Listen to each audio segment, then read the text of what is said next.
வராங்க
வணக்கம் தனக்கு அழகாக இருக்கட்டும். என்னுடைய பாதத்தை வைந்தபடியினால் உலகம் உள்ள வரையிலும் மென்மேலும் வளர்ந்திருக்கும். அப்படி இருந்தாலும் மாபெரும் மக்கள் சபை முன்பதாக நான் வரக்கூடிய நேரம் நான் யார்? 1:30 மணி. நான் வரக்கூடிய நேரம் என்ன? 1:30 மணி. அப்படியா? சரி. 2 மணி. 2:15. உனக்கு 1:30 எனக்கு ஒரு 1/2. உனக்கு 1:30 எனக்கு ஒரு 1/2. 2 மணி. 2. சரியா போச்சு. அப்படி இருந்தாலும் கோயில பாத்தி கவனிச்சாங்க. நம்மளுக்கு ஆசீர்வாதம் கொடுத்தா சரி. அப்படி இருந்தாலும் மாபெரும் மக்கள் சபையின் முன்பதாக நான் வரக்கூடிய நேரம் நான் யார், என்னுடைய பெயர் என்ன, எந்த நாட்டை சார்ந்தவன், யாருடைய பிள்ளை என்பதை தெல்ல தெளிவாக அறிந்தாயா? இருக்கக்கூடிய மந்திரிகள் அல்லவா? எனக்கு தெரியும். நம்முடைய தாய் தந்தமார்கள் அமர்ந்து கொண்டிருக்கார்கள். அவர்கள் என்று சொன்னால் புரியும்.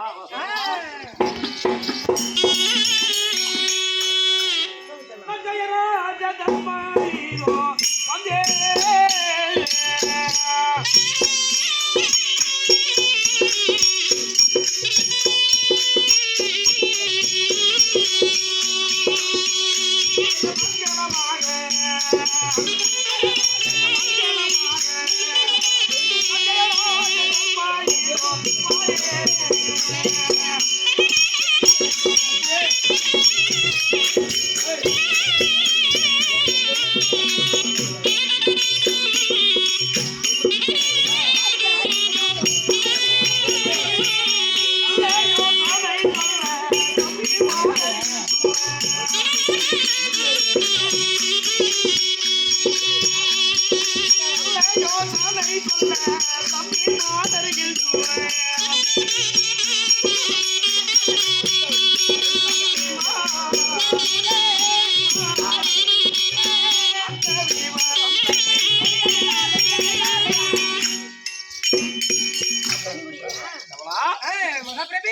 விட்டவன் ஆதி நாளையிலே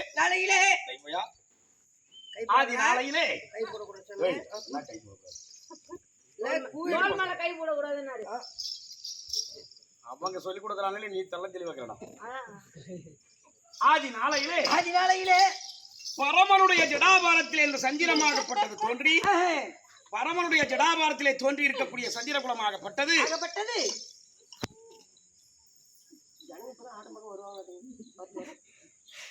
கை எங்கன்னு போகுது நீ சொன்னீங்களே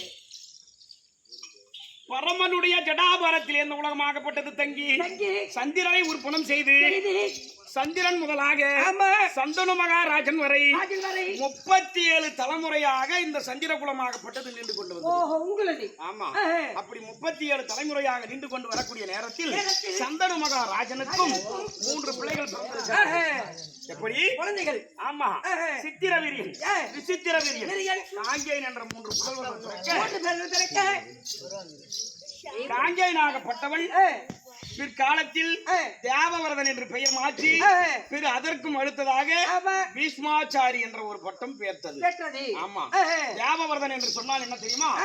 செய்கரிய செயலை செய்பவன். ஆமா, செய்கரியக்கூடிய செயலை செய்பவன் என்றால் தன்னுடைய தந்தை என்று சொல்லக்கூடிய சந்தனு மகாராஜன் கங்கை மீது ஆசைப்பட்ட, அதாவது சத்யாவதி என்று சொல்லக்கூடிய பரிமளா காந்தியின் மீது ஆசைப்பட்ட ஒரே ஒரு காரணத்திற்காக இந்த அரசு பட்டம் வேண்டாம், காலம் உள்ள முறையிலும் இந்த உலகம் உள்ள வரையிலும் என் உயிர் இருக்கும் வரையிலும் அரச குலத்திற்கு, அதாவது இந்த அத்தினாபுரத்தை ஆளக்கூடிய அரசனுக்கு கட்டுப்பட்டு இருப்பேன். நானும் திருமணம் செய்து கொள்ள மாட்டேன். ஒரு வேளை திருமணம் செய்து உண்டானால் என்னுடைய பிள்ளைகள் அந்த அரசனைக்கு போட்டியிடலாம். அதனால காலம் உள்ள முறையிலும் இந்த அரசவைக்கு நான் கட்டுப்பட்டவனாக இருப்பேன் என்று சொல்லி சத்தியம் எடுத்தார் பீஷ்மாச்சாரி. அடுத்தது சித்திரவீரியனும் விசித்திரவீரியனும் நோய்வாய்ப்பட்டு அம்பிகை அம்பாளி என்ற, அதாவது 2 பெண்மணிகளை திருமணம் செய்து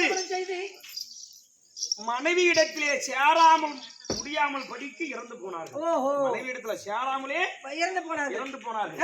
ஒரு வேளை இந்த சந்திர குலமாகப்பட்டது சித்திரவீரியன் விசித்திரவீரன் இவர்களோடு கால்வலி அருந்து விழும்போ என்று அச்சம் கொண்ட சத்யாவதி என்று சொல்லக்கூடிய பரிமளா காந்தி அம்மனாகப்பட்டவன் தன்னுடைய புதல்வன் என்று சொல்லக்கூடிய, அதாவது சந்தனு மகாராஜன் தன்னுடைய வாழ்க்கையிலே வருவதற்கு முன்பதாகவே பராச முனிவருக்கு பரிமளா காந்திக்கும் பிறந்த வியாச பெருமானை அழைக்கிறார்.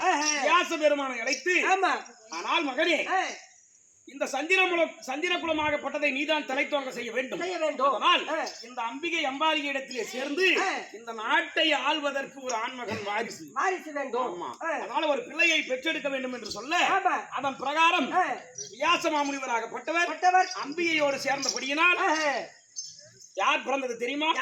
என்னுடைய பெரிய தந்தை என்று சொல்லக்கூடிய கண்ணில்லா திருதராட்டிதன் பிறந்திருக்கிறார். ஆமா, கண்ணில்லாத திருதராட்டிதன் என்னுடைய பெரிய தந்தை என்று சொல்லக்கூடிய திருதராட்டிதன் பிறக்க அம்பாலிகையோடு சேர்ந்தபடியினால் என்னுடைய தந்தை என்று சொல்லக்கூடிய பாண்டு சக்கரவர்த்தி பிறந்தார். ஒரு பணிப்பெண் என்று சொல்லக்கூடிய வேலையாக, அதாவது பணிப்பெண் அப்படி பணிப்பெண்ணோடு சேர்ந்தபடியினால் என்னுடைய சிறிய தந்தை என்று சொல்லக்கூடிய விதுர சக்கரவர்த்தி பிறந்திருக்கிறார்.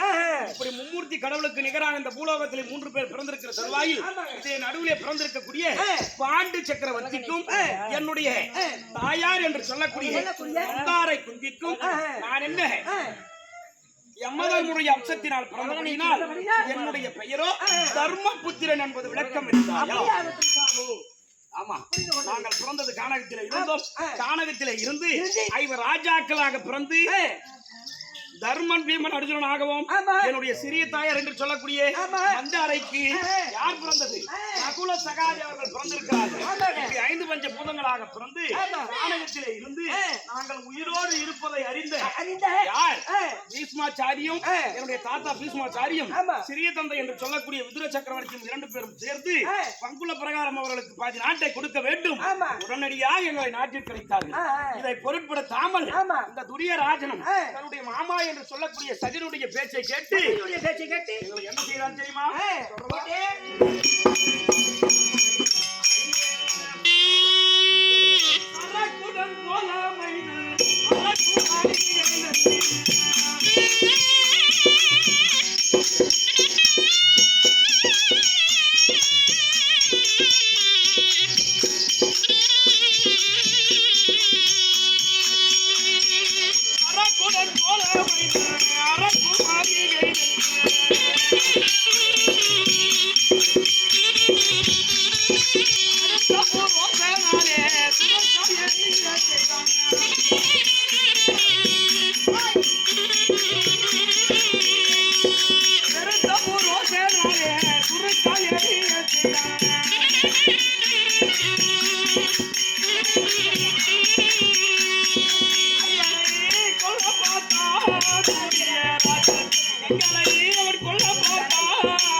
திருதராட்டினுக்கு அடுத்தது இளவரசு மட்டம் என்று சொன்னால் அது தர்மபுத்திர சபையில் உள்ள பெரியோர்கள் அனைவரும் சொல்ல இதை மறுத்த சகுனியும் உதயராஜனும் என்னவென்று சொல்கிறார்கள்.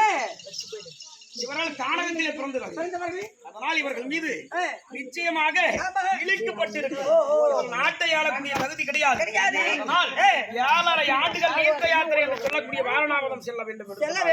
அப்படி வாரணாவதம் செல்கின்ற நேரத்தில் உங்களுக்கு தம்பி சிறிய தந்தை பிள்ளை என்று சொல்லக்கூடியவர் நீங்க ஐவர் ராஜாக்களும் இந்த நாட்களாக கானகத்தில் இருந்து வந்திருக்கிறார்கள். அதனால் இன்று இரவு நான் கட்டியிருக்கக்கூடிய இந்த மாளிகையில தங்கிவிட்டு செல் என்று சொல்லி யார் சொல்லி இருக்கிறார்? துரியோதனன் சொல்லி இருக்கிறார். அவருடைய பேச்சுக்கு இணங்க நாங்கள் ஐவர் ராஜாக்களும் என்னுடைய தாய் என்று சொல்லக்கூடிய குந்தமாதேவியோடு அந்த வாரணாவதத்திலே முதல் வனத்திலே சொல்லக்கூடிய எங்கே தங்கியிருந்த அந்த இரவு நாள் முதலாக ஒரு பொய்யான மாளிகை ஏற்பாடு செய்திருக்கிறான்.